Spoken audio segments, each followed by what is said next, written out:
আসসালামু আলাইকুম। আমি মোহাম্মদ আবু সায়েম চৌধুরী, ওমান প্রবাসী। আজকের বিষয়টা হচ্ছে নতুন স্বৈরাচার। কে এই নতুন স্বৈরাচার? বর্তমানে নিউজে, টেলিভিশনে বা সবসময় স্বৈরাচার বিরোধী যারা অবস্থান নেয় তারা সকলে বলতেছে কোনো একটা গোষ্ঠী তারা চেষ্টা করতেছে বাংলাদেশে সেই আগের মতো সন্ত্রাস কায়েম করতে, দুর্নীতি, চাঁদাবাজ, লুটপাট করার জন্য স্বাধীনতা, ছাত্র আন্দোলনের যে স্বাধীনতা সেটাকে পরাধীনতা শৃঙ্খলে আবার বন্ধ করতে। এই কথাটা অলরেডি বলে ফেলেছেন সাংবাদিক ইলিয়াস হোসাইন। বললেন যে যারা এরকম আশা ভরসা করতেছেন পূরণ হবে না। যারা বলতে কাদেরকে বুঝাচ্ছেন? আন্তলিপ পার্থ বলেছেন সেম একই কথা, যে নতুন করে কেউ চাচ্ছে স্বৈরা শাসন প্রতিষ্ঠা করতে। গোলাম মাওলানা রনি স্যার উনিও সেম কথা বললেন। তাহলে এই যারা এই গোষ্ঠী কারা এরা যে নতুন করে স্বৈরাচার হয়ে ওঠার চেষ্টা করতেছে?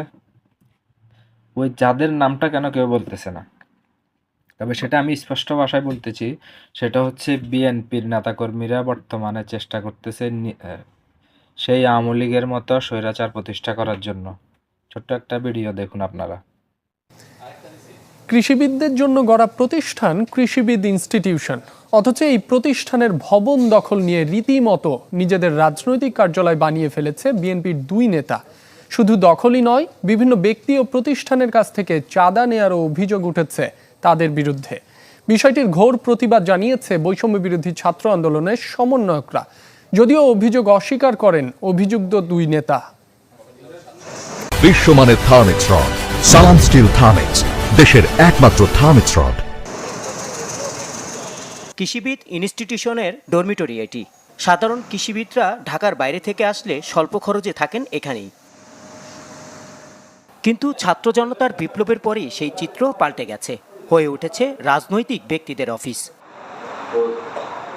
সরজমিনে দেখা যায় বিকেল হলেই ৬০৪ নম্বর রুমে কর্মীদের নিয়ে বসেন বিএনপির সহপ্রচার সম্পাদক শামীমুর রহমান শামীম। করেন রাজনৈতিক কর্মকাণ্ড। আর বাকি রুমগুলো দখলে রেখেছেন এগ্রিকালচারিস্ট অ্যাসোসিয়েশন অব বাংলাদেশ অ্যাবের আহ্বায়ক রাশিদুল হাসান হারুন ও তার অনুসারীরা। শুধু দখলই নয়, বিভিন্ন ব্যক্তি ও প্রতিষ্ঠানের কাছ থেকে চাঁদা নেওয়ার অভিযোগ উঠেছে তার বিরুদ্ধে। নেতাকর্মীদের নাম সেটা এখনো অজানা। তাহলে কি যারা সবসময় স্বৈরাচারের বিরোধিতা করে আসছে তারা কি এখনো কি সেম স্বৈরাচারের বিরোধিতা করে আসবে?